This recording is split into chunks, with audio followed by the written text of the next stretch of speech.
Salut les gars, c'est Patapouf, c'est Professeur Tournesol, appelez-moi comme vous voulez. Aujourd'hui, jour de confinement ou pas, je bricole beaucoup. D'ailleurs, attendez, j'en fixe la caméra parce qu'elle a bougé là. C'est bon, c'est mieux là. Logiquement, ça va être mieux. Alors, pour les nouveaux venus dans la chaîne, c'est-à-dire ceux qui sont venus après, il me semble, après mes 500 abonnés ou quelque chose dans le genre, celui-ci vous est totalement inconnu, sauf si vous avez regardé la vidéo de bande-annonce de ma chaîne. Donc la voiture ne vous est pas inconnue. Parce que je sais que vous l'avez regardé. Attention, je sais. Donc, nous avons ici deux générations de buggy différentes.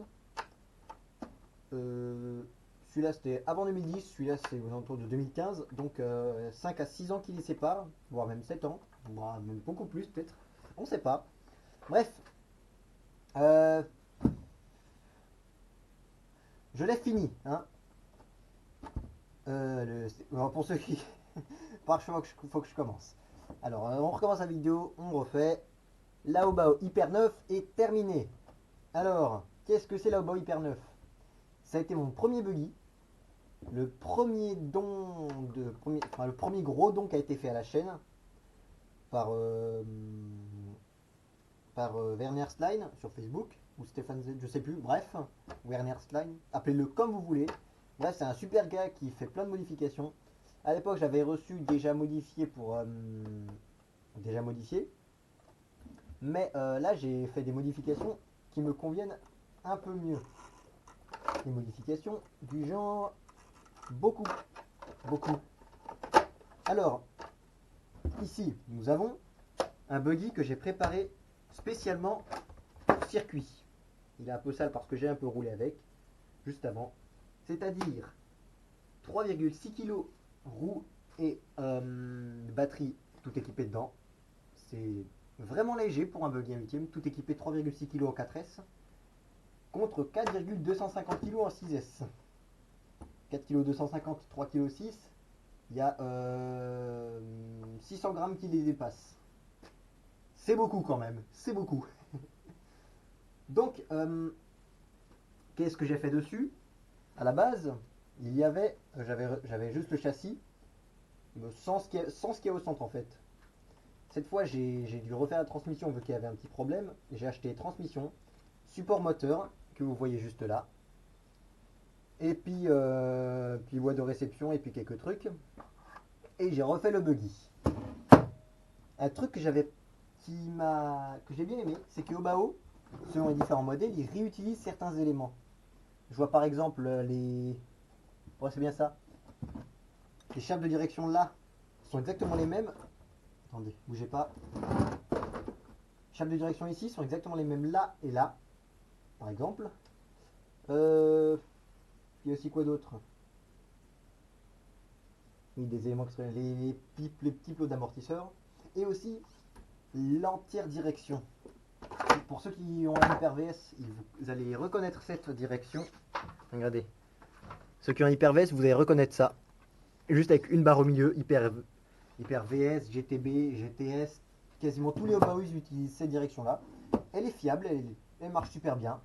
Donc il n'y a pas de problème, pas de souci à s'inquiéter. Est-ce que j'ai un pied à coulisse? Oui.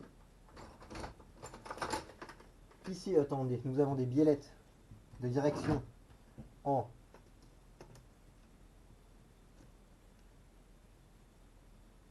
3 mm et demi, 4 mm. Il n'est plus très précis celui-là. Il faudrait que je le change d'ailleurs. Et là nous avons en... Attendez. Ici nous avons 3,5. Et là, donc ça doit être du 3. Ouais, non, bref, je sais pas, bref, c'est pas grave. Oui. Ici, nous avons aussi une architecture qui rappelle beaucoup certains buggy actuels. Je parle par exemple du Techno EB48, du HB E817 et du S-Works S35. 4E, 3E, tout ça. Qui ont un grand cardan central et un petit à l'arrière avec le moteur très en arrière. Moi, c'est différent. J'ai, regardez, un très long un cardan central avant et à l'arrière, je sais pas si on va voir, là j'ai un tout petit connecteur.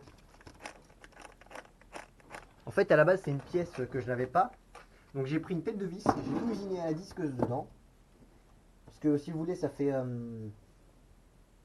là en fait, au lieu que ça soit une noix qui sort du différentiel, c'est une sorte de... Là vous avez plus de direction, la tige qui sort là, et au lieu que ça fasse une noix avec une fente, ça fait une sorte de U, vous voyez. Là, regardez, là par exemple, c'est le corps de différentiel, vous voyez, avec la partie plastique qui fait tout le tour là. Et là, c'est le U en fait, qui est ici. Et le connecteur, il est comme ça. Il y a un trou au milieu là, pour fixer la sortie de pignon. Et ça se mange comme ça, ce qui fait qu'il y a beaucoup plus de surface de contact qu'un simple cardan. Ça évite, ça fait moins de pièces en mouvement. Ça peut être plus lourd, mais non, vu la petitesse de la pièce, ça fait pas plus lourd. Et c'est durable. Donc ce que j'ai fait, j'ai taillé la pièce, je l'ai usiné, percé, fileté, et j'ai aussi fait la trempe, c'est-à-dire j'ai chauffé au rouge, trempé dans l'huile moteur, parce que ça va de soi, ça marche aussi. Et après, non, pour celui-là, j'ai même pas fait de recuit au four, vu qu'il n'y a pas besoin, vu que c'est pas une pièce qui va être soumise à d'énormes efforts mécaniques sur une petite surface, donc elle peut être cassante, mais elle va être très dure vu qu'elle est juste trempée, pas recuite. Donc là-dessus, j'aurais pas dû dire à l'arrière. C'est à l'avant, vu qu'il y a un cardan en alu. Ça va être... oui, il tient à l'arrière en 6S sur le Hyper VS, alors que j'ai de la 200 000 dans le diff central. Là-dessus, on est tranquille. Dans les diffs, j'ai fait 7000, non, 5000, 7000, 3000. Sauf que vu que c'est des diffs un peu plus petits que la normale, vu que c'est les anciens différentiels, ils sont un peu petits, j'ai les mains sales aussi, parce que je bricole, et ben j'ai l'impression que le rendu, il a l'air d'être beaucoup plus dur. Donc je pense qu'il faudra que je passe sur des huiles encore plus fluides, parce que sinon il va être un peu glissant à conduire sur circuit. Parce que celui-là, un Hobo Hyper VS préparé pour le bash, celui-là préparé pour circuit. C'est-à-dire pour circuit, voilà. Nous avons comme radio, j'ai mis la fameuse Radiolink RC3S que j'ai appris dernièrement qui était discontinuée, non pas dit, j'ai le mot en anglais, discontinued, la production est arrêtée pour la RC6GS ou GF, je sais plus, bref. J'ai l'ancien modèle là, ça marche très bien, j'ai tout plein de réglages. Sur celui-là, j'ai remis une DX2E avec un servo glitch. Peut-être que ça va me régler mes problèmes de portée, on espère. Donc, ensuite. Ah oui, ce châssis-là était aussi connu pour avoir un long cardan au centre qui se pliait, on va dire, vraiment facilement. Parce que, à la base, il n'y a pas de renfort. Ce qui fait que vous avez toute cette partie du châssis-là qui peut flexer à mort. Il n'y a aucun renfort qui part de là jusqu'au centre du châssis et de là jusqu'à là. Il y a juste cette partie-là, qui n'est pas d'origine, c'est moi qui l'ai faite. Elle est vachement belle d'ailleurs. Vous m'en direz des nouvelles. Il n'y a pas de renfort, ce qui fait que moindre flexion, c'est le cardan central qui mange, il est banané et il vibre comme un porc, il détruit les roulements, les logements de roulement, les bulkheads d'avant. Donc voilà. J'ai opté pour un long cardan en alu, bien épais, comme ça il y a moins de risque de tordre. Et en plus, c'est facile à équilibrer à la lime. Genre je tourne et je lime en même temps les parties qui sont trop à l'extérieur, qui font du poids en plus. Donc là-dessus, je suis tranquille. Et j'ai aussi fait un renfort qui n'est pas du tout inspiré d'une célèbre marque commençant par A. Pas du tout. Non, sérieusement, j'ai fait un truc simple qui peut être enlevé facilement pour de la maintenance. C'est-à-dire un tube percé et fileté en M5 de chaque côté, deux biellettes de M5, genre comme les billettes qu'on trouve à l'arrière là, des écrous pour bloquer ça, et puis c'est bon, on a un truc bien rigide. Et l'avantage, c'est qu'en cas de gros choc, ça ne sera pas trop rigide vu que c'est pas de l'alu traité, ça pourra se tordre. Et si ça pourra se tordre, ça évitera de détruire tout sur le châssis. Ça va peut-être tordre le châssis, certes, mais les chocs seront un minimum absorbés par la torsion de ce renfort. Donc là-dessus, c'est bon. Vous remarquerez aussi ce renfort-là, il est peut-être tout seul, mais en fait, simplement parce qu'en fait, je dis beaucoup en fait, regardez, sur ce buggy là, le support d'aileron, il passe à travers, il est emmanché directement sur le renfort. Ce qui fait que tous les efforts de choc là-dessus, ils sont répercutés directement sur le renfort de châssis et non sur les, on va dire, les oreilles du bulkhead, parce qu'il n'y en a quasiment pas sur celui-là. Ce qui fait qu'on a une pièce très solide, beaucoup moins de risque de casse. Regardez, cette pièce-là, on la voit bien, elle fait jonction entre là et là à travers la tourelle. Or, sur ce buggy-là, qui est, je le rappelle, quelques années plus ancien, l'ingénierie n'avait pas autant évolué. Ce qui fait que le support d'aileron est juste fixé par 4 vis. Regardez là, on voit bien à l'avant, par sur les oreilles du bulkhead là-haut. Et ce qui fait que sur les gros chocs, vu qu'il n'y a pas de renfort, il se faisait décapiter. C'est pas forcément une bonne chose. Vous m'en direz des nouvelles, enfin non, c'est pas forcément une bonne chose. Donc ce que j'ai fait un petit renfort qui est relié par une grande vis ici, déjà sur ce renfort là, sur le support moteur et sur le renfort au centre. Techniquement la vis pourrait servir de fusible en cas de grosse flexion. Les plastiques, ils encaisseraient un peu mieux. Et en soi, c'est tout le châssis qui encaissera, pas un seul point. Ça, c'est pas trop mal. Donc là-dessus, j'ai plus de problème, on va dire, de flexion de châssis. Après, peut-être qu'un châssis trop rigide, ce n'est pas bon pour la performance, selon les terrains.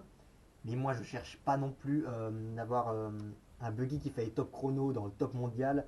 Je vais rouler tranquillement dans le club pas loin de chez moi. Je vais rouler, c'est tout. Vous inquiétez pas. J'ai aussi mis sur ce buggy là, pour une fois, j'ai fait des bavettes de protection latérales. Vous voyez, à la base, ce châssis là aussi, ça m'a semblé bizarre. Sur la version électrique, il n'y a pas de bavette latérale. Ce qui fait que toute l'électronique, les batteries et tout ça se prennent toutes les merdes projetées par les roues. Vos nettoyages, c'est pas ça. Alors que moi, ce que j'ai fait, bon, j'ai un peu galéré. Si vous voulez, j'avais pris une plaque de plastique blanc, j'avais posé le châssis, j'avais, il me semble, vissé même en dessous, j'avais fait les contours du châssis aluminium, j'avais mis la carrosserie, j'avais fait les contours de la carrosserie comme ça, j'avais fait exprès un petit déport, j'avais dessiné un petit déport, puis comme ça j'ai pu le replier.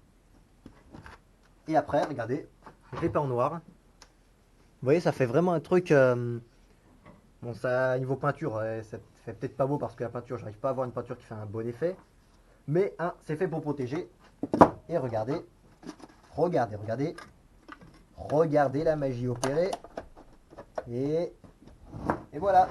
Oula, en dessous du châssis, vous voyez là, elle est asymétrique la carrosserie, ce qui fait que j'ai un qui a un angle qui est beaucoup plus doux, l'autre qui fait un angle plus abrupt, enfin qui a un radius plus abrupt, plus court on va dire, voilà. Vous m'avez compris, là ils sont différents. Et j'ai réussi à me faire des bavettes franchement bien quali. Hein. La peinture elle va s'écailler certes, mais je vous ai pas dit, enfin moi j'aime beaucoup avoir un. Je m'essuie, attendez un petit peu. J'aime beaucoup avoir les châssis qui portent les stigmates du terrain. Vous le voyez ici. Sur circuit, il va être encore plus raboté. À la base, j'avais aussi des petits skid plates inox, mais 145 grammes la paire. Voilà quoi, sur circuit, c'est aussi le poids qui compte, pour aussi la consommation et la performance. Donc je suis à 3,6 kg, c'est pas mal. Sur celui-là, il va être en bâche en 6S, donc 4,2 kg avec 3 skid plates en inox. C'est pas trop un problème, hein. Ensuite, l'électronique que j'ai mise dedans. Nous avons un petit 4268 2350 kV. On m'a dit sur le circuit 2350 kV, c'est un peu beaucoup. Donc j'ai mis le plus petit pignon que je pouvais. J'ai même dû un peu raboter le moteur, raboter les ailettes du moteur pour pouvoir faire passer la noix. Et là encore, je ne fais même pas un millimètre, je fais un quart de millimètre. Un quart de poil de couille de fourmi, écoutez. Et nous avons différencier central qui a une entre-dents parfaite, écoutez. Une entre-dents parfaite là-dessus. Donc c'est vraiment cool. J'ai un pneu 14, j'aurais pas trop de vitesse ni pas assez de vitesse. Donc là-dessus, j'aurais pas trop de chauffe, j'espère. Et puis au pire, avec cette radio là, on peut toujours brider. Mais j'aurai quand même de la puissance en réserve. Ici, un petit Trackstar 150 A 6S, qui est franchement un petit variateur. Honnêtement, j'ai je vous dis par rapport au B-Wing Xeron 150, celui-là c'est un bloc, celui-là c'est une petite brique. Hein, il y a le parpaing et la petite brique, c'est pas beaucoup. La boîte de réception Copy Traxxas que j'ai reçue pas cher, hein, écoutez, que vous avez vu plusieurs fois chez Mani. Le cerveau Turnigy ici, coreless, on ne le voit pas parce qu'il est couché. Alors j'ai utilisé pour le fixer des petits supports de cerveau qu'on trouve sur les 1/10, des petits trucs en une pièce de chaque côté du cerveau qui se fixent par une vis en dessous et deux vis sur le châssis.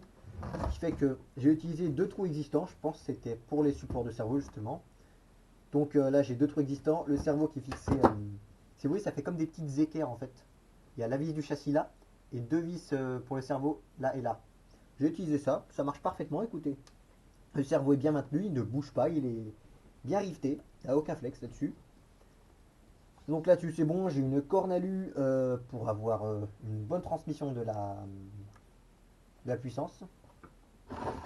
Aussi, que je vous dise quelque chose.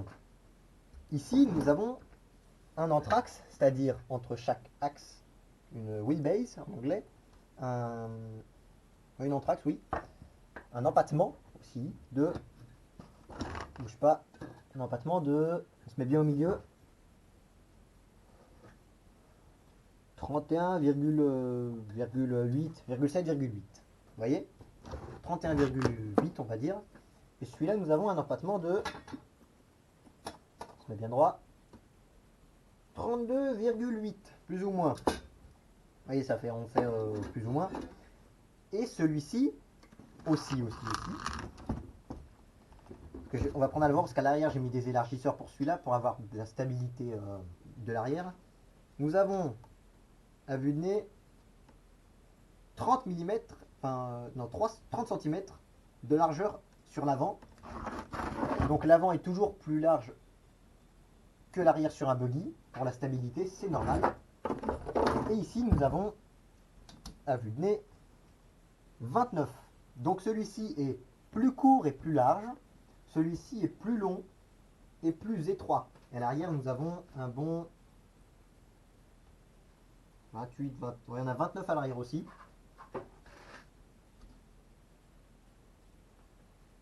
Ouais, bah 29, oui. Et ici, nous avons donc 30 aussi.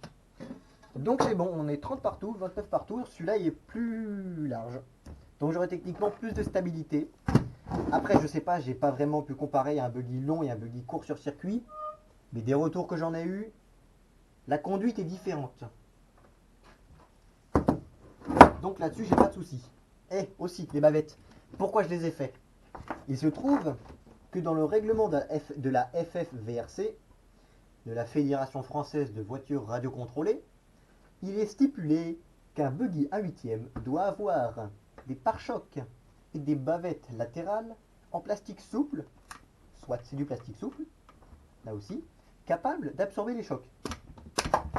Tout va bien là-dessus. Non, ça va pas, je l'ai cassé. Je la répare, c'est pas grave. Honnêtement, c'est pas. Voilà, ça va encore.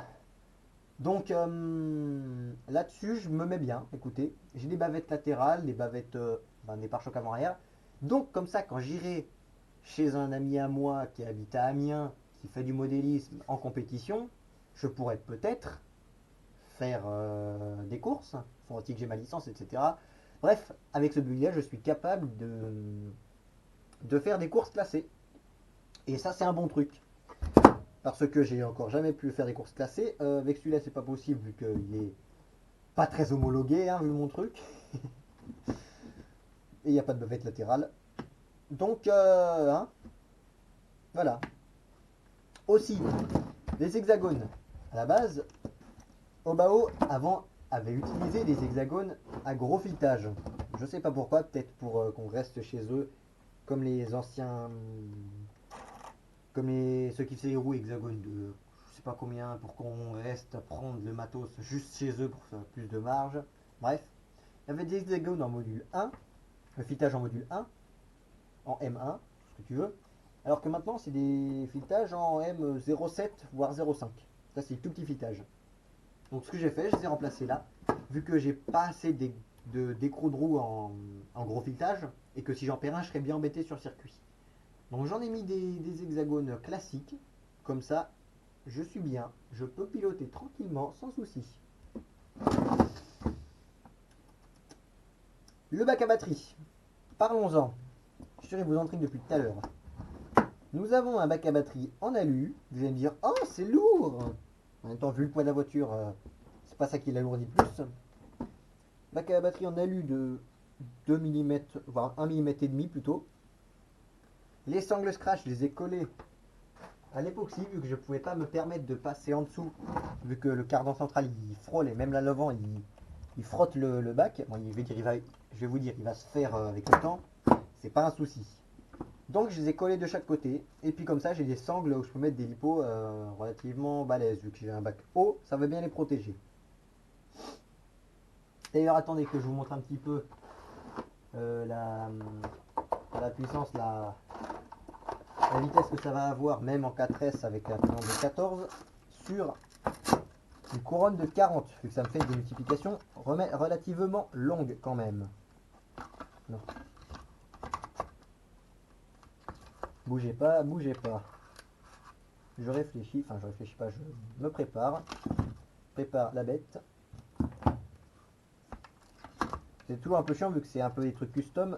Évidemment, au niveau fiabilité et accessibilité, ce n'est pas comme les grandes enseignes qui font des trucs parfaits. Enfin parfaits.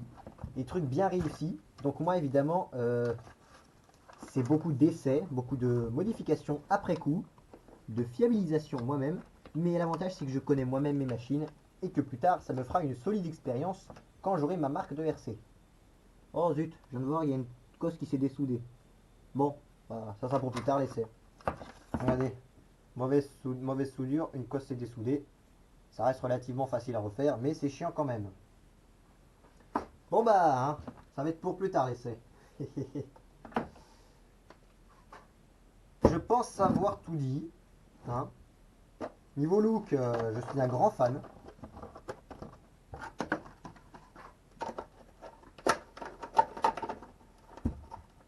Regardez, je suis un grand fan du look de ce buggy là. Il fait plus petit que l'Hyper VS, parce qu'il est un peu plus petit quand même, mais il est plus large. Donc ça fait vraiment une belle bouille quand même. 10 mm, ça se voit quand même. Donc, je vous dis à très bientôt les mecs. Une bonne soirée, une bonne après-midi. Quand vous regardez la vidéo, une bonne journée, bon appétit, bon apéro vu que ça sortira le midi. Bref, abonnez-vous si vous voulez voir plus de projets. Vous savez ce qu'il vous reste à faire. Hein. Mais je sais que ce buggy là, il y en a, ça va leur faire plaisir de le revoir. Et moi aussi. Allez, ciao les mecs.